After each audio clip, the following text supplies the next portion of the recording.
All right, so let's talk about putting the clarinet together and then taking it apart. It is important that you do it the correct way so that nothing happens to your clarinet. So first things first, the reed, you are actually going to wet the reed so that it plays easier for you. And you're going to stick this end into your mouth. This is the end that you want to get the most wet. This end I do end up wetting a little bit as well, but mostly I want this end to be wet. So I'm just gonna place it in my mouth and let it soak in the saliva. I know it sounds kind of gross, but that's how we do it. All right, so you can put this in while you are putting your clarinet together, so that way when you get to the last step, which is putting the reed on, it will be wet and ready to go. All right, so the first piece, there are different ways to do this, but I like to start from the bottom and build up. So I'm gonna take my bottom piece, and then the next piece here, you can see there are two pieces that are close in size, but this one is actually longer. This one's gonna go on next, and the cork goes right in. All right, now next, I'm gonna go with the next biggest piece. Now this is really important that you do this the right way. See this little key right here? Well, see how it's opening this?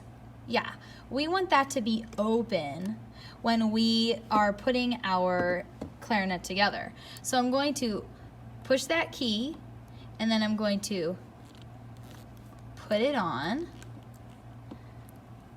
and then I'm going to line up the holes so that they're all in line. So the reason I put this down when I put it on is because if I don't, sometimes it'll get caught on here and it can break off some of the cork and bend pieces of your clarinet. So just be careful that you actually are pushing this key down. And I like to think of it as, okay, there are 3 holes here, and this is the one that's covered. There's technically a hole under there. So technically there's 4, 1, 2, 3, 4. So it'd be 1, 2, it'd be the second one. You could also put this key down because they both go down at the same time. So you could think, okay, the second hole that I see, I'm going to put down. But you'll be able to tell just by making sure that this is moving up and down here, right here. Okay, so next, the barrel, and you're just gonna put this right on top. Now, some cases have a smaller one and a bigger one, so you'll just ask your band director which one they want you to put on. Now this one, you can tell like which side to put on because you can't put it on this way. It has to go on this way. All right, next you're gonna get the mouthpiece, and you're actually going to turn to the back of the clarinet. Now notice the back of my clarinet only has 1 hole right here, and it's for your thumb. So I'm going to line up this big hole in the mouthpiece with the thumb hole here. So if I go like this, you can see I line up the big hole with the thumb hole back here. All right, so the next thing that we need is the reed. So hopefully it's been in your mouth, it's wet, it's ready to go. Now see that one side's going to give you the brand of your reed, and that's the side that you don't want to see. So you're actually gonna flip it over. And this does not go in the hole, it actually lays on top of the hole. So I'm gonna take my ligature, this piece right here, and I'm going to move it up, and then I'm just gonna place it on top like this. And then I'm going to see how you can still see that hole. I want to move it so that it's pretty close to the top. I can see just a little tiny bit of black left over there. Now you're actually going to want to try really hard not to touch the top of the reed because it's very brittle and you don't want it to break. Okay, so once you get it in place, I like to just keep my thumb right on here so that I can move the ligature to where it needs to go. The ligature should go about halfway between the darker part of the reed. See how like this part's lighter and then this part here is darker? So I want this ligature to go right in the middle there. And I'm just going to tighten these down, but I'm not trying to like crank them down as hard as I can. I want them to be like, I don't want them to be loose, but I don't want them to be tight. I want them to be just snug. And then you have it, you've got your whole clarinet is together and ready to play. All right, so now let's talk a little bit about taking the clarinet apart and maintenance. First thing, I like to just go backwards, okay? So I'm going to unscrew these, I'm going to lift up the ligature, and I'm going to just pull the mouthpiece out.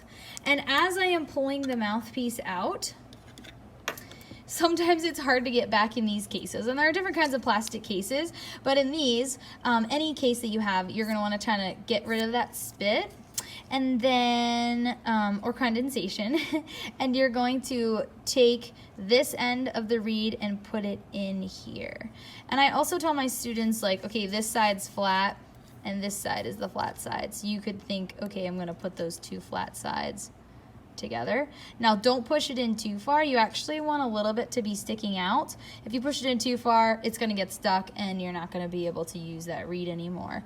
So just put it in to where you can still grab it and pull it out. And be careful when you're putting it in that you're not putting it in crooked, because then you could bend the edges, and pretty much once you get a crack in your reed or it's bent, it's like no good and you need a new reed, and that can get pricey. All right, so there's your reed.